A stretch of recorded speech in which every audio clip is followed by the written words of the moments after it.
Hello friends, एक बार पुनः मैं राजेश आप सभी को आपके अपनी YouTube channel unique math with Rajesh sir में स्वागत करता हूं।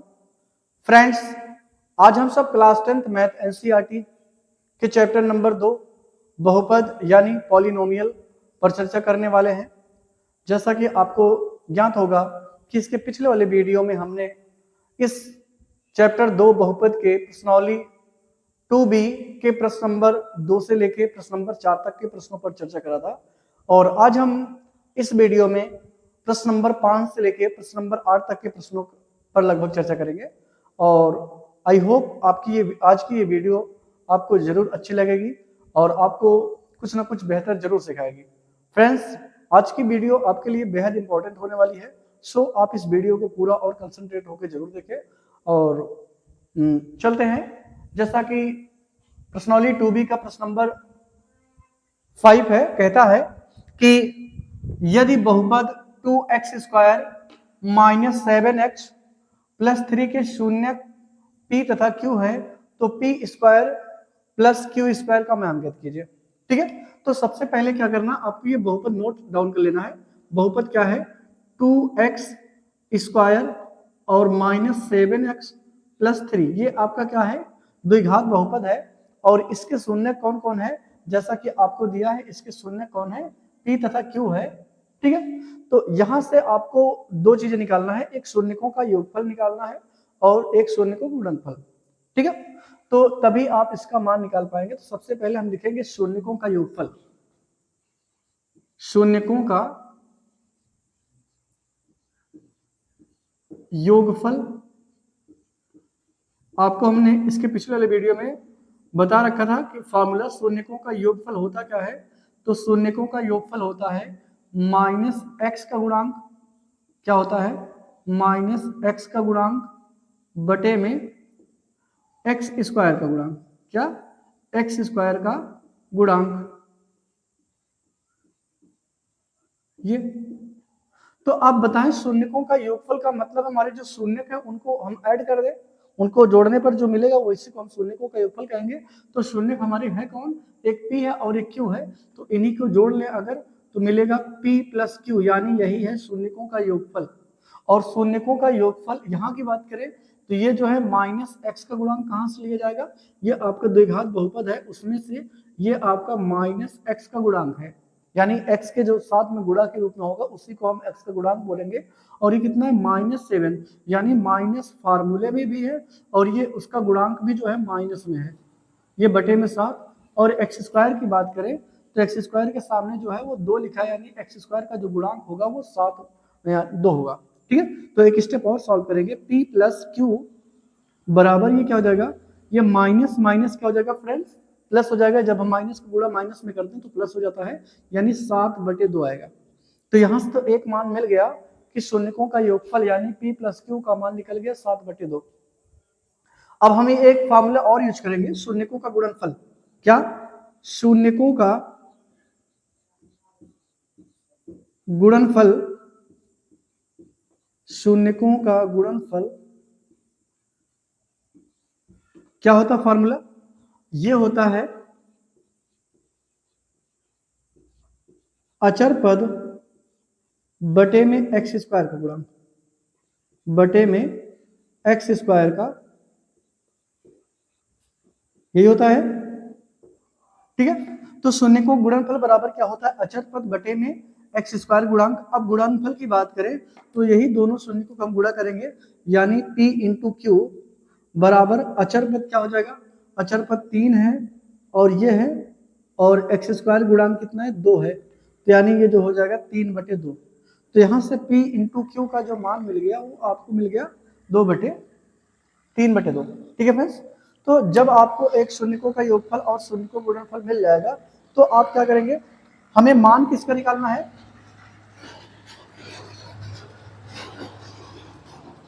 हमें मान निकालना है p² प्लस q² का। किसका मान निकालना है? p² प्लस q², इसका मान निकालना है। अब इसका मान कैसे निकालेंगे? तो आप एक फार्मूला पढ़ रखे होंगे, आपको थोड़ा सा याद दिलाए कि आप फार्मूला पढ़े होंगे a प्लस बी का होल स्क्वायर इक्वल टू क्या होता है? a² प्लस बी स्क्वायर और प्लस 2ab। ये आप पिछली कक्षा में से ही फॉर्मूला जानते होंगे। तो a प्लस बी का होल स्क्वायर क्या होता है, a square plus B square plus 2ab। तो यहाँ से अगर हम a square plus B square का मान निकालें तो 2ab को इधर ले जाना पड़ेगा, तो यहाँ से मिल जाएगा a प्लस बी का whole square minus 2ab, minus इधर प्लस जाके माइनस हो जाएगा, माइनस 2ab बराबर क्या हो जाएगा a square plus B square. तो यहाँ से यानी हम रख सकते हैं कि a square plus B square के प्लेस पे हम रख सकते हैं a प्लस बी का होल स्क्वायर माइनस 2ab। ठीक है, तो यहाँ किसका मान निकालना है, p square plus Q square. ठीक इसी प्रकार से हम क्या लिख सकते हैं, इसको हम लिख सकते हैं a प्लस बी का होल स्क्वायर यानी p प्लस क्यू का होल स्क्वायर बराबर नहीं माइनस 2pq। अब देखिएगा फार्मूला आपका होता है a square plus B square बराबर होता है a माइनस बी का होल स्क्वायर माइनस 2ab। तो अगर हम a के स्थान पे p और b के स्थान पे q रख दे तो क्या हो जाएगा, p square plus q square बराबर p प्लस q का होल स्क्वायर माइनस pq। यानी आप a square plus B square को इस फॉर्म में लिख सकते हैं या p square plus q square को इस फॉर्म में लिखा जा सकता है। कभी आपको कभी ऐसा मिले तो आप इसको इस तरह से लिख सकते हैं, ये फॉर्मूला भी होता है। ठीक है, चलिए अब यहां से पी क्यू की बात करें तो पी क्यू का मान मिला होगा, पी प्लस क्यू का मान मिला। देखिए आपने निकाल रखा पी प्लस क्यू का मान कितना है 7/2। तो आप यही मान जो है 7/2 रख दीजिए। फिर से समझिएगा, ये आपको p प्लस क्यू का होल स्क्वायर दिख रहा है, p प्लस क्यू का मान आपको मिला है 7/2। तो यहाँ 7/2 का होल स्क्वायर करेंगे माइनस 2pq। अब p का मान कितना है 3 और ये बटे में कितना 2, भाई 3/2 पी क्यू का मान मिला था 3/2। तो हमने इस पी क्यू के प्लेस पे 3/2 रख दिया और यहाँ से ये 2 से कैंसिल आउट हो जाएगा। और बात करें इसकी तो 7/2 का होल स्क्वायर का मतलब होता है हमें 7 का भी स्क्वायर करना और 2 का भी स्क्वायर करना। तो 7 का स्क्वायर का मतलब होता है 7 गुणे 7 और 7 गुणे 7 करेंगे तो 49 आएगा। यानी 7 का स्क्वायर 49 और 2 का स्क्वायर 2 गुणे 2 यानी 4। तो 2 का स्क्वायर कितना हो जाएगा 4। ओके, तो 7 का स्क्वायर 49 हो जाएगा और 2 का स्क्वायर कितना हो जाएगा 4 हो जाएगा। और यहां से बचा कितना 3 बचा। ओके, और इसको सॉल्व करते हैं तो हो जाएगा 49 और ये 4 तिहाई 12, 12 बटे में कितना हो जाएगा 4। ठीक है, तो 49 में से अगर 12 निकाल देंगे कितना बचेगा, 9 में से 2 जाएगा 7 और ये 4 में से 1 जाएगा 3 बटे में कितना 4। तो यानी यहां से मिल जाएगा P square plus Q square का मान जो है वो 37/4 मिल जाएगा। ठीक है फ्रेंड्स, तो ये वेरी मोस्ट इंपॉर्टेंट प्रश्न है, आपको इसको जरूर अच्छे से समझना चाहिए, अच्छे से देखना चाहिए, ताकि जो आपका अगले आने वाला बोर्ड है उसके लिए बेहद इंपॉर्टेंट होने वाला प्रश्न है। ठीक है फ्रेंड्स, तो उम्मीद है आपको ये प्रश्न जरूर अच्छे से समझना होगा, और नहीं आया है तो अभी इस टाइप के और क्वेश्चन आपको बताने जा रहे हैं, वहां से आपको क्लियर हो जाएगा। ठीक है, तो चलते हैं इसके अगले प्रश्न नंबर 5 पे।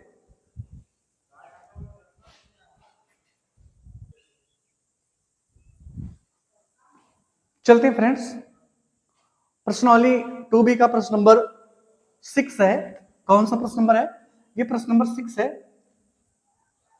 क्या है, कहता है यदि बहुपद 3x square plus 11x minus 4 के शून्य जो है वो m तथा n है। ध्यान रखिए इसके शून्य जो वो चेंज हो सकते हैं, कोई दिक्कत नहीं, इससे आप परेशान बिल्कुल मत होइए। कभी अल्फा और बीटा देंगे इसके शून्य, कभी p और q देंगे, कभी m और n देंगे, तो कभी कुछ और देंगे। ठीक है, तो आप इसको इससे परेशान ना हुए, ये कुछ भी हो सकता है इसके शून्य। तो कह रहा है इसके शून्य जो है m तथा n है, तो m/n प्लस n/m का मान ज्ञात कीजिए।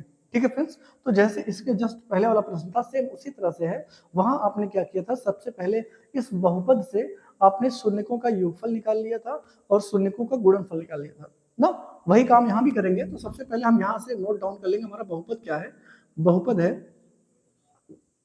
कि 3x square plus 11x minus 4, ये आपका बहुपद है। और यहां से हम क्या निकालेंगे, शून्यकों का योगफल। क्या, शून्यकों का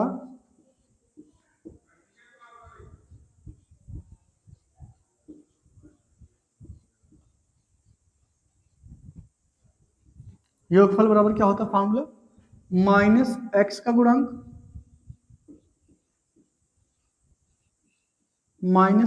गुणांक बटे में एक्स स्क्वायर का गुणांक। ये। तो यहाँ शून्यकों का योगफल में आप किसको जोड़ेंगे, जो आपको प्रश्न दे रखा था किसके शून्य की ए और ए है, तो इसके शून्य कौन है, एम तथा एन है। तो इनको आप ऐड कर लेंगे तो क्या मिलेगा, एम प्लस एन, यानी शून्यकों का योगफल क्या मिल गया, एम प्लस एन। और इधर की बात करें, ये चीज हम बहुपद से नोट करेंगे। बहुपद हमारा क्या है, माइनस एक्स का गुणांक का मतलब है 11, तो ये माइनस है और ये प्लस में था तो ये माइनस हो जाएगा। और बटे में एक्स स्क्वायर का गुणांक कौन है, एक्स स्क्वायर गुणांक का मतलब 3, तो यहाँ 3 हो जाएगा। ये m प्लस एन का मान कितना जाएगा, -11/3। शून्यकों का योगफल आपने निकाल लिया, कितना आया, -11/3। ओके, अब आपको क्या निकालना है, शून्यकों का गुणनफल, शून्यकों का गुणनफल, शून्यकों का गुणनफल बराबर क्या होता है, अचर पद, क्या होता है, अचर पद बटे में एक्स स्क्वायर का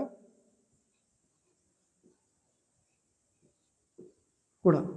ठीक है, तो शून्य को गुणनफल में क्या हो जाएगा, m और यह है तो m हो जाएगा mn, गुणनफल में mn भी कर सकते हैं, इनके बीच में गुणा भी लगा सकते हैं, कोई दिक्कत नहीं है।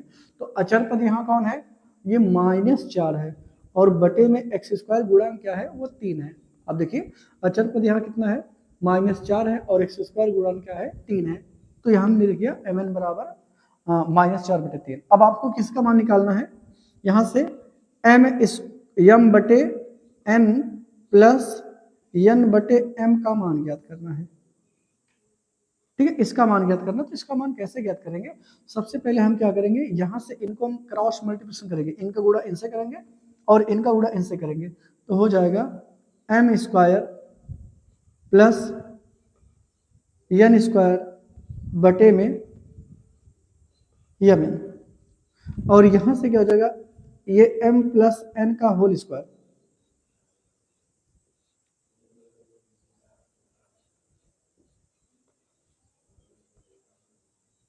ठीक है, बटे में mn। इतनी बात समझ नहीं, फिर से आप समझे, आपने देखिए M square plus N square के प्लेस पे यहाँ देखिए A square plus B square था, तो इसका हो गया था ए प्लस बी का होल स्क्वायर -2 ab। अगर यहाँ पी रखते हैं, यहाँ क्यू रखते हैं, तो पी प्लस क्यू का whole square plus -2 P Q.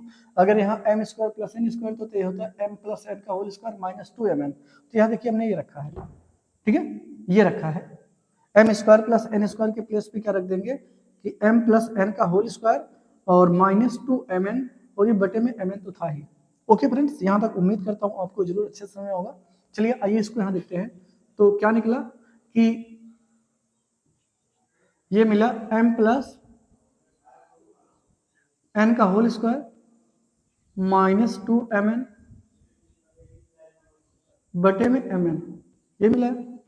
तो यहाँ से हम देखिए m प्लस एन का भी मान निकाले, m इंटू एन का भी मान निकाले, तो रख दीजिए m प्लस एन का मान क्या है, m प्लस एन का जो मान है वो है -11/3। कितना है, -11/3 का whole square -2 mn। 2 mn, mn का मतलब कितना है, -4/3, तो ये -4/3 रख दीजिए, और पूरे का बटे में जो है वो क्या होगा, mn है, तो mn का मान 4/3। ओके, फिर से आप एक बार मिला लीजिए, m प्लस एन का मान आपने निकाल रखा था -11/3 और mn का मान निकाल रखा था आपने 4/3, तो हमने ये पुट अप कर दिया, कोई दिक्कत नहीं ना। चलिए आगे चलते हैं। अब 11 का स्क्वायर और 3 का स्क्वायर दोनों करना है, क्योंकि 11/3 का होल स्क्वायर का मतलब होता है 11 का भी स्क्वायर करना है और 3 का। तो 11 का स्क्वायर क्या हो जाएगा 121। और एक बात और ध्यान रखिए, माइनस का स्क्वायर हमेशा पॉजिटिव होता है, तो माइनस खत्म हो जाएगा, केवल आ गया 11/9, 121/9। 11 का स्क्वायर 121 होता है, 3 का स्क्वायर 9 होता है, तो ये हो गया। अब यहाँ की बात करें तो माइनस माइनस प्लस हो जाएगा, ये हो जाएगा, और ये 4 दूनी 8, 8 बटे कितना आ गया 3 का होल अपान, ये कितना रहेगा 4/3 ही रहेगा। ओके, इनको अगर हम सॉल्व करें तो कितना आएगा, इनको सॉल्व करें तो ये हो जाएगा, दोनों का एलसीएम कितना होगा 9 होगा, 9 पहाड़ा एक बार जाएगा तो 121 धन 3 पहाड़ा 9 में 3 बार जाएगा, तो इसमें 3 से गुणा करेंगे 8 3 24 का होल अपान -4/3। ठीक है, अब इसको जोड़ लीजिए, तो अगले स्टेप में क्या आएगा, 145 बटे कितना 9 और बटे में 4/3। अब आप देखिए बटे का भी बटे है, तो इसका मतलब है ये उलट जाएगा तो क्या हो जाएगा, तो इसको हम सॉल्व करेंगे, यहां से सॉल्व कर देते हैं कि 145 बटे 9 गुणे ये ऊपर चला जाएगा, बटे में 4 नीचे चलेगा, ये 3 से 3 कट जाएगा, यानी बचेगा -145 बटे में 4 दिए 12। ठीक है, तो ये हो जाएगा आंसर इस प्रश्न का। ओके फ्रेंड्स, तो इस प्रश्न नंबर 6 का जो सॉल्यूशन है उसका विकल्प कितना आ गया, 145 बटे कितना 12, वो भी नेगेटिव में। ठीक है फ्रेंड्स, तो उम्मीद करता हूँ ये थोड़ा सा बटे में था, इस वजह से थोड़ा सा कैलकुलेशन कठिन हो गया, बस आपको घबराने वाली बात नहीं है, आप जैसे स्टेप करते हो सॉल्व करते हो वैसे करिएगा, 100% आपको जरूर आएगा। ठीक है, तो फ्रेंड्स उम्मीद करता हूँ ये भी आपको अच्छे से समझ में आया होगा। फिलहाल अगर कोई प्रॉब्लम होती है तो आप कमेंट बॉक्स में जरूर बताइएगा। ठीक है फ्रेंड्स, और एक बात और कहना चाहूँगा फ्रेंड्स, अगर आप वीडियो पे नए हैं या फिर अभी तक आपने चैनल को सब्सक्राइब नहीं किया है, तो आप पहले चैनल को सब्सक्राइब करें और साथ में बेल आइकन को जरूर प्रेस करें, ताकि कोई भी वीडियो अपलोड की जाए तो वो वीडियो सबसे पहले आप तक पहुँचे। ठीक है फ्रेंड्स, और आपको पता होगा कि हमारे इस मैथमेटिक्स चैनल पर आपको क्लास 9 से लेके क्लास 12 तक जो है वो मैथमेटिक्स मैं स्वयं आपको सरल से सरल लैंग्वेज में समझाने का प्रयास करूंगा। ठीक है, तो इसलिए आप सभी इस मेरे यूट्यूब चैनल के माध्यम से आप ज़्यादा से ज़्यादा जुड़ें। ठीक है, और आपको एक बात और ही पता होगा फ्रेंड्स कि ये जो बुक हम पढ़ा रहे हैं वो मनोहर रे बुक से पढ़ा रहे हैं, तो और ये जो है बुक आपके लिए बेहद इंपॉर्टेंट है, इसी वजह से हमने इस बुक को सिलेक्ट किया है, और इसको जरूर अच्छे से पढ़ें, और कोई बुक आप ना पढ़ें अगर आप यूपी बोर्ड से हैं तो। ठीक है, और किसी बुक को पढ़ने की जरूरत नहीं है, केवल आप इसी से पढ़िए, और मेरा विश्वास है कि आपको आने वाले यूपी बोर्ड में बेहतर से बेहतर अंक मिलेगा। ठीक है, कोई दावा तो मैं नहीं करूंगा, लेकिन ये उम्मीद है, मेरे विश्वास है मुझे कि आपको जरूर बढ़िया से बढ़िया अंक मिलेगा। चलते हैं इसके अगले प्रश्न नंबर 7 पर।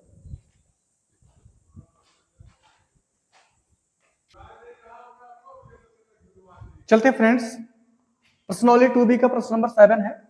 ये प्रश्न जो है आपको हमने इसके पिछले वाले वीडियो में अच्छी तरह से बताया है, और अगर आपने उसको देखा है तो मुझे विश्वास है आपको इसमें काफी ज्यादा हेल्प मिलेगी, और वो आपको जरूर, अगर आपने देखा होगा तो ये आप अच्छे से लगा लेंगे। ठीक है, और अगर फिर भी नहीं देखे हैं तो आप कोई दिक्कत ना समझिए, हम इसको बताने के लिए बता रहे हैं। ठीक है, तो चलते हैं। ये प्रश्न नंबर 7 कहता है कि बहुपद एक्स स्क्वायर -3 के शून्य ज्ञात कीजिए। क्या ज्ञात करना है आपको, इसके शून्य ज्ञात करना है, और फिर क्या करना है, इसके शून्यकों और गुणांकों के बीच के संबंध की सत्यता की जांच करनी है।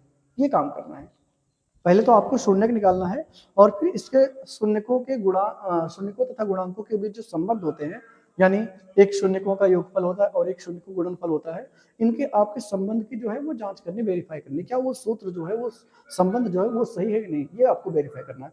तो फ्रेंड्स सबसे पहले इसको हम क्या करेंगे, शून्य ज्ञात करेंगे, और शून्य ज्ञात करने से पहले आपको पता है कि इस बहुपद का हम क्या करेंगे, गुणनखंड करेंगे। कैसे गुणनखंड करेंगे, आइए इसको देखते हैं।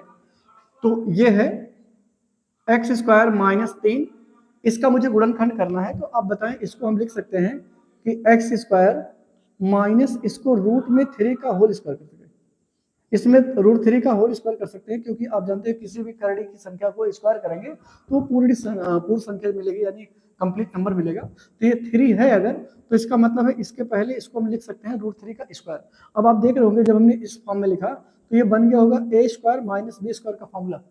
तो इसको एक ब्रैकेट में क्या करेंगे, x प्लस करड़ी में 3, और दूसरे ब्रैकेट में लिख सकते हैं x माइनस करड़ी में 3 ना, क्योंकि a square minus B square का फॉर्मूला क्या होता है, एक ब्रैकेट में a प्लस बी और दूसरे ब्रैकेट में a माइनस बी। ये फार्मूला आप जानते होंगे, देखिए a square minus B square, इसका फार्मूला क्या होता है, एक ब्रैकेट में इसी को दोनों को प्लस लिख देंगे और दूसरे ब्रैकेट में a माइनस बी कर देंगे। ठीक है फ्रेंड्स, ये हो गया। अभी इसके गुणनखंड हो गया, तो यहां से लिखेंगे शून्यकों के लिए, शून्यकों के लिए। यहां से करने के बाद क्या करना है, एक बार इसको जो करना पड़ेगा, यानी x प्लस करड़ी में 3 बराबर 0, तो x बराबर क्या हो जाएगा माइनस करड़ी में 3, और यहां से इसको करेंगे x माइनस करड़ी में 3 बराबर 0, तो x बराबर करड़ी में 3। ठीक है, ये आ गया। यानी बहुपद के शून्य क्या हो जाएंगे, बहुपद के जो शून्यक है वो कौन क्या हो जाएंगे, शून्यक एक हो जाएगा करड़ी में 3, और दूसरा है माइनस करड़ी में 3। ठीक है, जो आपसे पहला प्रश्न कर रहा था कि इसके शून्य ज्ञात कीजिए, तो इसके शून्य कौन कौन होंगे भाई, इसमें कितने मैक्सिमम शून्य होंगे आपको हमने बता रहा था। अगर ये द्विघात बहुपद है तो इसमें मैक्सिमम शून्यकों की संख्या 2 होंगी, और ये दोनों शून्य कौन कौन होंगे, एक करड़ी में 3 होगा और एक माइनस करड़ी में 3 होगा। तो ये शून्य निकल गया। अब आपको क्या करना है, इसके सत्यता की जांच करनी है, तो आप हेडिंग डालेंगे सत्यता की जांच। क्या, सत्यता की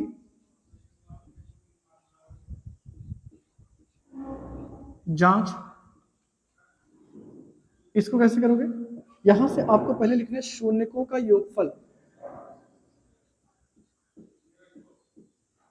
शून्यकों का योगफल, फार्मूला क्या हो जाएगा, माइनस एक्स का गुणांक और बटे में क्या होगा, एक्स स्क्वायर का गुणक। ठीक है, तो शून्यकों के योगफल में क्या हो जाएगा, हमारे जो शून्य निकले उन्हें को ऐड करना है। यानी पहला शून्य कौन है, वो करड़ी में 3 है, ये देखिए पहला शून्य करड़ी में 3 है, और प्लस दूसरा वाला शून्य माइनस में था, इसलिए इसको हम ब्रैकेट में कर लेंगे, ये नेगेटिव था इसलिए इसको हमने क्या कर लिया, ब्रैकेट में कर लिया। अब यहाँ से माइनस एक्स का गुणन क्या है, यहाँ से आप देखिए माइनस एक्स वाला टर्म है ही नहीं, एक्स स्क्वायर है और बिना एक्स वाला टर्म है, तो माइनस एक्स वाला टर्म नहीं, तो इसको हम क्या करेंगे, 0 करेंगे, और एक्स स्क्वायर वाला टर्म क्या हो जाएगा 1। ठीक है, तो यहां आप देखिए इसको सॉल्व करेंगे, करड़ी में 3 माइनस करड़ी में 3, और ये क्या हो जाएगा, 0 में किसी भी नंबर से भाग करने पर उसका भागफल जो आता है 0 आता है। यानी करड़ी में 3 में से 3 घटाएंगे तो भी 0 आएगा, तो 0 बराबर 0 आ गया। तो एक तो हो गया वेरीफाई कि इसके दोनों साइड बराबर है, तो इसका मतलब है ये फार्मूला सही है। अब दूसरा करेंगे शून्यकों का गुणनफल। क्या, शून्यकों का गुणनफल। तो शून्यकों गुणनफल क्या होगा, बराबर होता है अचर पद, अचर पद बटे में एक्स स्क्वायर का गुणांक, अचर पद बटे में एक्स स्क्वायर गुणांक। अब शून्य को गुणनफल में कौन कौन आएगा, इन्हीं गुणा करना है हमें। शून्य कौन कौन थे, एक था करड़ी में 3 और गुणे एक था माइनस करड़ी में 3, और बराबर अचर पद क्या है, अचर पद फ्रेंड्स ये देखिए ये जो है -3 है, यानी -3 आपको रखना है, और एक्स स्क्वायर गुणांक कोई नहीं है तो इसका मतलब है 1 है, क्या जगह, और ये माइनस प्लस माइनस होगा, करड़ी में 3 का गुणा जब करड़ी में 3 में करेंगे तो हो जाएगा कंप्लीट नंबर। जैसे करड़ी में 3 गुणा करड़ी में 3 से करेंगे 3 मिलेगा, करड़ी में 2 का गुणा करड़ी में 2 में करेंगे 2 मिलेगा, करड़ी में 5 गुणा करड़ी में 5 से करेंगे तो करड़ी में 5 मिलेगा। तो यहाँ करड़ी में 3 का गुणा करड़ी में 3 से करेंगे तो केवल 3 मिलेगा, और यहाँ भी कितना है -3। तो आप देखें ये दोनों वेरीफाई हो गया, यानी शून्यकों का योगफल भी और शून्य का गुणनफल ये दोनों जो है फॉर्मूले वेरीफाई हो गए। ठीक है, तो इस तरह से हम इसका क्या करेंगे, शून्य ज्ञात करेंगे, और शून्य ज्ञात करने के बाद इसका हम सत्यता की जांच करेंगे। ठीक है फ्रेंड्स, तो उम्मीद है आपको ये प्रश्न जरूर अच्छे से समझ में आया होगा। ठीक है, चलते हैं इसके, तो चलते हैं फ्रेंड्स इस प्रश्नावली 2B का प्रश्न नंबर 8 देखते हैं क्या है। ठीक है, तो यहाँ हमने सोल्यूशन बता रखा है क्योंकि वीडियो पॉज हो गया था किसी कारणवश, तो यहाँ हमने सोल्यूशन बता दिया, तो इसको आइए सॉल्व कराते हैं। क्या कहता था प्रश्न कि बहुपद 48 + 2x square, sorry 48 + 2x - x square के शून्य ज्ञात कीजिए, और शून्यकों तथा गुणांकों के बीच जो है संबंध की सत्यता की जांच करनी है। यानी वही काम आपको क्या किया है, एक द्विघात बहुपद दिया रहेगा और आपसे कहा जाए कि इसके शून्य ज्ञात कीजिए। ठीक है, और इसके शून्यकों तथा गुणांकों के बीच जो संबंध है उसकी सत्यता की जांच करनी है। तो इस टाइप के हमने ढेर सारे प्रश्न आपको बता रखे हैं। इसको कैसे सॉल्व करेंगे, सबसे पहले हम इस द्विघात बहुपद का क्या करेंगे, गुणनखंड करेंगे, और गुणनखंड करके इसका शून्य ज्ञात कर लेंगे, और जब शून्य ज्ञात हो जाएगा तो इसकी हम सत्यता की जांच कर लेंगे। ठीक है फ्रेंड्स, तो आइए देखते हैं हमारा बहुपद क्या था। बहुपद ये था कि 48 + 2x - x², ये बहुपद था। लेकिन अभी तक हमने जितने भी बहुपद को सॉल्व किया होगा मैक्सिमम केसों में कि घातों के घटते क्रम में सॉल्व किया होगा। हालांकि ऐसे भी सॉल्व हो जाएगा, लेकिन मुझे क्या करना है, इसको घातों के घटते क्रम में लिखना है। तो सबसे पहले x² को लिखा, फिर 2x को प्लस 48 को, केवल साइन किसी के चेंज नहीं होगा, जैसा है वैसे रहेंगे। तो इसको आगे लिख लेंगे, और ये हो गया, फिर ये प्लस 48 हो गया। अब क्या हो गया, ये घातों के घटते क्रम हो गया। तो अब इसका मुझे क्या करना है, इसका हमें गुणनखंड ज्ञात करना है। तो गुणनखंड कैसे ज्ञात करेंगे, सबसे पहले आप जानते हो फर्स्ट और लास्ट का मल्टीप्लाई करेंगे। तो फर्स्ट और लास्ट का मल्टीप्लाई करेंगे 48 आएगा। कितना आएगा, 48 आएगा। यानी अब आपको बीच वाले टर्म में, बीच वाले टर्म कौन है, 2x है। 2x को ऐसे दो भागों में ब्रेक करना है, गुणा करने पे 48 आए और जोड़ने घटाने पे कितना है, 2 आए। तो आप जानते हैं 2 नंबर, 8 6 48, 8 6 जा 48। अगर 8 में से आप 6 रिमूव करोगे तो 2 आएगा। ठीक है, तो यानी गुणा करने पे 48 आ रहा और जोड़ने घटाने पर ये 2 आ रहा है। तो यानी पेयर बनेगा। इसको हम जानते हैं आप कि पहले टर्म में कोई परिवर्तन नहीं करेंगे, लास्ट वाले टर्म में कोई परिवर्तन नहीं करेंगे। बस हमने अगर तोड़ा है तो किसको, बीच वाले टर्म को 8x और -6x में, क्योंकि 8x में -6x जाएगा तभी प्लस 2x आएगा। अब दो का पेयर बनाएंगे, तो दो का पेयर बना लेंगे तो यहाँ से x कॉमन है, तो यहाँ से जब x कॉमन लेंगे तो -x + 8 हो जाएगा। और यहाँ से क्या करना है, यहाँ से माइनस नहीं +6 कॉमन लेना। अगर +6 कॉमन लेंगे तो ये माइनस जो है यहाँ बचा रहेगा। ठीक है, आप जानते हैं प्लस लेने से अंदर के साइन में कोई चेंजमेंट नहीं होता है। तो ये माइनस में था तो माइनस में जाके प्लस में था तो प्लस था। तो यानी +6 कॉमन लेने से ब्रैकेट दूसरे ब्रैकेट में आ गया -6 + 8, ये हो गया। अब आप देख रहे होंगे दोनों ब्रैकेट में फिर आपको -x + 8 आपको दिख रहा होगा। तो फिर हमने क्या करेंगे, ये दोनों में से किसी एक ब्रैकेट में -x + 6 लिख लेंगे, 8 लिख लेंगे, और दूसरे ब्रैकेट की जगह x + 6 हो जाएगा। ये हमने लिख लिया। ओके, अब क्या करेंगे, इसको लिखेंगे शून्यकों के लिए। शून्यकों के लिए में क्या हो जाएगा, पहला टर्म क्या है, -x + 8 = 0। तो यहाँ से इसको अगर इधर ले जाएंगे तो 8 x बराबर क्या आएगा, 8, x बराबर क्या जाएगा, 8 आएगा। और जब हम x + 6 को बराबर 0 करेंगे तो x बराबर क्या जाएगा, -6। ओके फ्रेंड्स, तो यहाँ से 2 शून्य निकल गए, x के 2 मान निकले, एक 8 और एक -6। तो बहुपद के शून्य कौन कौन हो जाएगा, 8 और -6।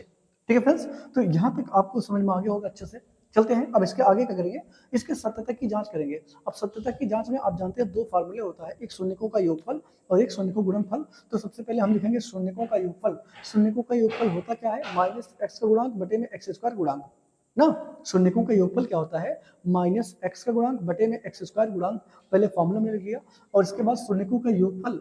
आपके शून्य कौन कौन है, एक 8 और एक -6। तो हमने पहले 8 लिखा, फिर प्लस लगाया, फिर ये माइनस में था इसी वजह से इसको हमने छोटे ब्रैकेट के अंदर लिखा है। ये क्यों माइनस, अगर प्लस होता तो ना लिखते। तो 8 प्लस ब्रैकेट में -6 बराबर x का गुणांक क्या है, तो आप देखिए x गुणांक कौन है, ये है +2। तो यहाँ माइनस और यहाँ प्लस हो जाएगा माइनस, यानी x गुणांक जो है वो 2 आएगा माइनस में। और x² की बात करें तो x² के सामने क्या है, -1 है, तो -1 हो जाएगा। ठीक है, यहाँ की बात करें, ये 8 ऐसे उतर जाएगा, यहाँ प्लस और माइनस माइनस हो जाएगा, ये 6 ऐसे उतर जाएगा, और ये माइनस माइनस प्लस हो जाएगा, यानी 2 आएगा। तो 8 में से 6 निकालेंगे, यहाँ भी 2 आएगा, और यहाँ 2 पहले से ही था, यानी इसके दोनों साइड जो है वो बराबर हो गए। यानी शून्यकों का योगफल जो हमने इसकी वेरीफाई कर लिया, इसके दोनों साइड बराबर, और ये मुझे चाहिए भी, मुझे दोनों साइड को इक्वल शो करना है। अब दूसरा फॉर्मूला क्या है, शून्यकों गुणनफल। शून्यकों गुणनफल बराबर क्या होता है, आप जानते हैं, अचर पद बटे में x² गुणांक। क्या होता है, अचर पद बटे में x² गुणांक। अब शून्य हमारे कौन कौन थे, एक शून्य था 8 और दूसरा -6। तो 8 गुणे -6 बराबर अचर पद क्या है, अचर पद क्या है फ्रेंड्स, ये 48 है। तो 48 और x² गुणांक क्या है, -1। तो -1 रख लिया, यहाँ से 8 6 48, वो भी माइनस में आएगा, ये भी आएगा माइनस में। ठीक है फ्रेंड्स, तो यहाँ भी आप देख रहे होंगे शून्य को गुणनफल भी क्या आ गया, इसके दोनों साइड जो है वो बराबर आ गए। ठीक है फ्रेंड्स, तो इस तरह से इस प्रश्न का हम सोल्यूशन करेंगे, और आपने इस टाइप के ढेर सारे प्रश्नों को सॉल्व करा भी होगा। और मुझे विश्वास है अगर आपको इस टाइप के प्रश्न दिए जाएंगे तो आप इसको अच्छे से और जल्दी बिना टाइम स्पेंड किए सॉल्व कर ले जाओगे। ठीक है फ्रेंड्स, तो उम्मीद करता हूँ ये प्रश्न आपको जरूर अच्छे से समझ में आएगा। अगर कोई दिक्कत होती है या आपको कहीं समझने में प्रॉब्लम आ रही है तो आप कमेंट बॉक्स में बताइएगा कि आपको कहाँ प्रॉब्लम है, कैसे प्रॉब्लम आ रही है। ठीक है, और आप ये बात और बताएं कि आपको ये वीडियो जो है, ये मेरे द्वारा पढ़ाया गया कंटेंट जो है आपको कैसा लगा। ठीक है, और अगर आपको मेरे द्वारा दिए गए हर कंटेंट जो आपको अच्छे से समझ में आ रहा है तो आप प्लीज़ अपने दोस्तों में ज़्यादा से ज़्यादा शेयर करें, ताकि इस मेरे मैथमेटिक्स चैनल से ज़्यादा से ज़्यादा लोग जुड़ सकें और आने वाले इस 2026 बोर्ड यूपी बोर्ड में ज़्यादा से ज़्यादा आप मार्क ऑब्टेन कर सकें। ठीक है फ्रेंड्स, और मुझे विश्वास है अगर आप इस मेरे द्वारा पढ़ाए गए इस चैनल को, आप मेरे हर कंटेंट को अच्छे से देखते हैं, अच्छे से इसको सीखते हैं, तो मुझे विश्वास है आप आने वाले बोर्ड में आप जरूर अच्छा मार्क लाएंगे। ठीक है फ्रेंड्स, तो इसी के साथ चलते हैं इस वीडियो में। आज के लिए बस इतना ही और मिलते हैं अगले वीडियो में। तब तक के लिए धन्यवाद फ्रेंड्स, थैंक्स।